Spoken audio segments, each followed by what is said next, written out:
Think about all the cell phones that we have. Everybody tends to get a new phone every 1 to 2 years, and then you think about an electric vehicle, it's just a much larger form of electronics waste. What do we do with them at their end of life? Every piece of clean energy technology starts with critical minerals like cobalt, nickel, manganese. We need more of those metals to transition in the time frame that we want to transition in and need to transition in to really move away from fossil to hit all of our climate goals in the near future. To do that, we need a better way to refine these critical minerals. And we need to figure out that waste management solution so that we don't have massive landfills of these electronic components.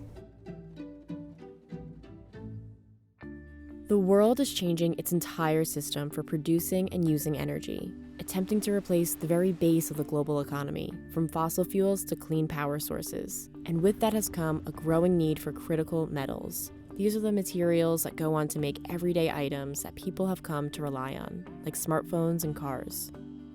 Nth Cycle is a metal refining technology company.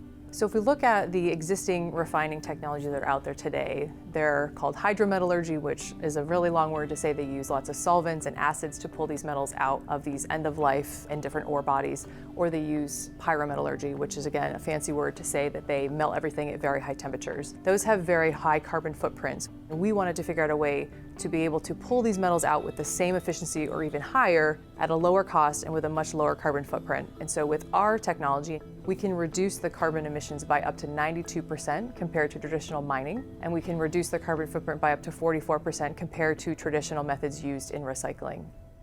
This is the proprietary Electro Extraction cell, which will help collect all of the precious materials that we're trying to get out, like the cobalts and the nickels, into the product form that we want, and then we pull it out into a separate tank. So I like to think of Electro Extraction at the highest level like a Brita water filter that you'd have in your home fridge. When you have your Brita filter, you put your tap water in it, and there's that activated carbon cartridge that you put in the top. That activated carbon filter takes out all the heavy metals that could be in your drinking water out in that one single stage. So we've taken that same basic idea of using a high surface area filter and filtering out water, but applying an electrical current across that carbon filter so that it selectively removes one metal over another. So when we work with scrap facilities, for example, they will collect all of the batteries, like from your cell phones, your laptops, and then they will shred them into a material that's called black mass. And this is where all of the cobalt, the nickel, the lithium, and the manganese remain. We dissolve it in a water-based solution. It goes through our many filter stages, each with a different electrical current across it, and it can pull out the cobalt from the manganese, from any of the other materials that are in there, and we pull them out in their metal powder form.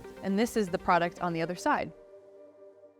Nth Cycle says its process has far lower greenhouse gas emissions than standard recycling methods. But like any new technology, deployment and use will be the true test. The recycling startup is also dependent on two types of demand. Demand from people who have dead batteries and scrap, and demand for the recycled products. So while there's possibility for serious growth, it could be a bumpy ride.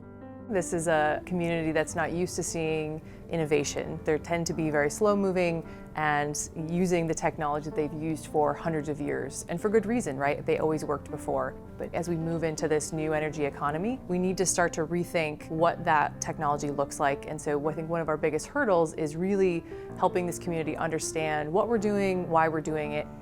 The world of refining has always had these large centralized facilities because that was the only way to reach cost parity, to make the economics work. What Nth Cycle has done, that's very different from what has been done in industry before, is create a modular, distributed recycling and refining technology that can go on site with our customers, both in the recycling space and in the mining space, so that we can A, cut out transportation, the cost and emissions associated with that, and then meet the volumes of these feedstocks that we have at our disposal here in the Western world. Nth Cycle is currently at our commercial scale, which is a single unit that can process 3,000 metric tons of input per year. And scaling for us is simply adding modules in parallel. We will always need more metals. You can think about critical minerals as the new oil. They are what sustains the clean energy economy. And so we needed to figure out a new way to refine these materials to create a world as sustainable as the one that we've always imagined.